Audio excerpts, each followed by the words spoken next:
Institute for Economics and Finance atau INDEF memprediksi ekonomi Indonesia berpotensi mengalami resesi akibat pandemi COVID-19. Karena itu INDEF mendorong pemerintah untuk mempercepat penyerapan anggaran pemulihan ekonomi agar lebih tepat sasaran dan efisien.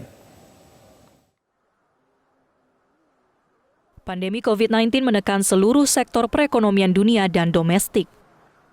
Institute for Development of Economics and Finance atau INDEF bahkan memprediksi Indonesia bisa mengalami resesi ekonomi akibat perlambatan ekonomi.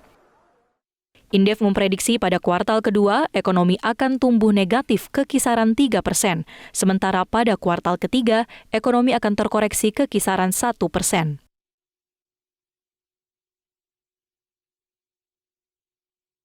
Wakil Direktur INDEF Eko Listianto menyatakan pertumbuhan ekonomi di kuartal ketiga bisa tumbuh positif jika pemerintah menambah anggaran pemulihan ekonomi dengan serapan anggaran yang tepat waktu.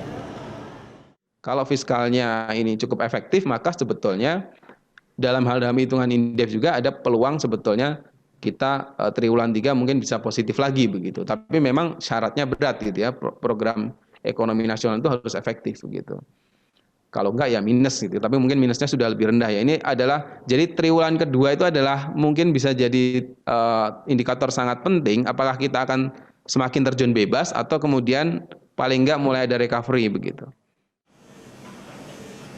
Sementara itu, ekonom senior INDEF Afiliani mengungkapkan perlu waktu 3 hingga 4 bulan untuk merasakan pemulihan ekonomi di dalam negeri. Afiliani pun mendorong percepatan belanja pemerintah pusat dan daerah karena bisa mendorong pemulihan ekonomi. Triwulan 3 kita punya harapan di situ. Triwulan 3 ini kemungkinan adalah memang harusnya lebih tumbuh, lebih bagus atau positif. Nah, ya di sini aja. Nah, atau positif karena kalau kita lihat di triwulan 3 mestinya belanja sudah jauh lebih baik.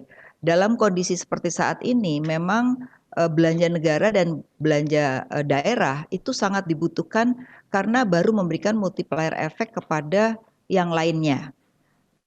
Bank BUMN juga demikian. Perusahaan-perusahaan BUMN seharusnya apabila mereka belanja itu pun juga akan berpengaruh terhadap sektor real.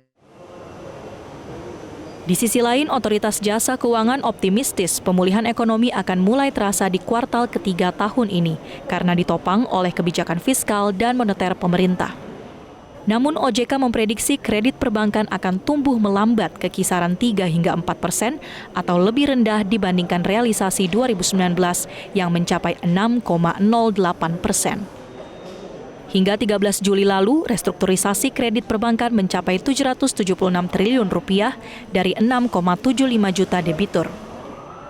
Dari Jakarta, Tim Liputan Metro TV. Nah, jangan lupa untuk subscribe YouTube channel Metro TV News dan juga nyalakan notifikasinya.